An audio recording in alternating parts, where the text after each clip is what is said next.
2023년 사순절 18일차에 함께 묵상할 말씀은 마태복음 18장 12절부터 14절 말씀입니다.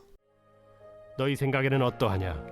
만일 어떤 사람이 양 100마리가 있는데 그 중에 하나가 길을 잃었으면 그 99마리를 산에 두고 가서 길 잃은 양을 찾지 않겠느냐? 진실로 너희에게 이르노니 만일 찾으면 길을 잃지 아니한 99마리보다 이것을 더 기뻐하리라. 이와 같이 이 작은 자 중에 하나라도 잃는 것은 하늘에 계신 너희 아버지의 뜻이 아니니라. 누가 하나님의 나라에서 큰 자인지를 논쟁하는 제자들을 향해 겸손한 자가 큰 자가 될 것이다 라고 예수님께서 말씀했습니다.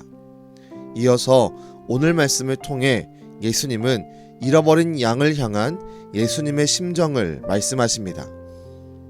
양 100마리 가운데 한 마리를 잃어버리면 길 잃은 양 한 마리를 찾아 헤매는 주인의 모습을 말씀합니다.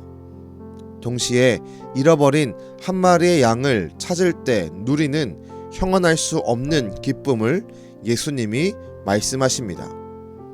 예수님은 결론적으로 그 어떤 작은 사람이라도 잃어버리지 않는 것이 하나님의 뜻이라는 것을 말씀하고 계십니다. 우린 사순절을 맞이하여 오늘 본문의 말씀을 예수님의 십자가를 지신 일과 연결해서 묵상할 필요가 있습니다. 예수님께서 십자가를 친히 지신 이유는 잃어버린 주님의 양 한 마리를 찾기 위해서입니다. 바로 저와 여러분입니다.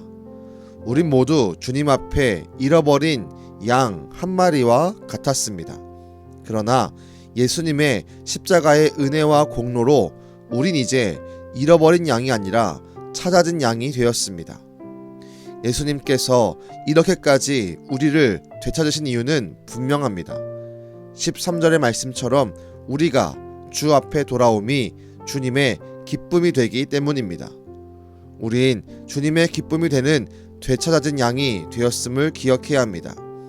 그렇게 우린 더 이상 주님의 마음을 아프게 하는 잃어버린 양이 되어서는 안 됩니다.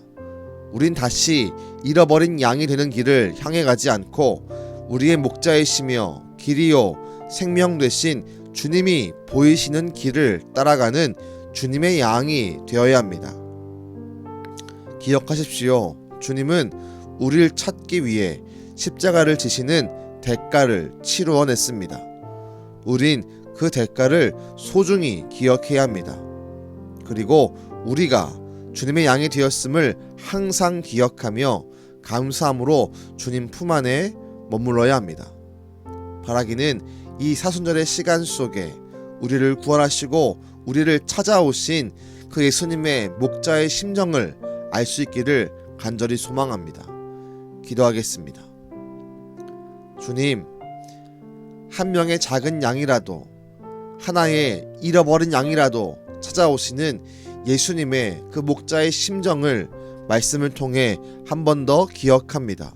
주님, 우리가 잃어버린 양이었으나 주의 은혜로 되찾아진 양이 되었음을 분명히 믿습니다. 이제 우리가 다시 주를 떠남으로 주님의 마음을 아프게 하는 양이 되지 않게 하시고 항상 주님의 기쁨이 되는 주의 놀라운 사랑 가운데 있는 주님의 양 되게 허락하여 주옵소서. 오늘도 우리를 통해 우리를 바라보실 때마다 기쁨을 얻으시는 예수님의 이름으로 기도드렸습니다. 아멘.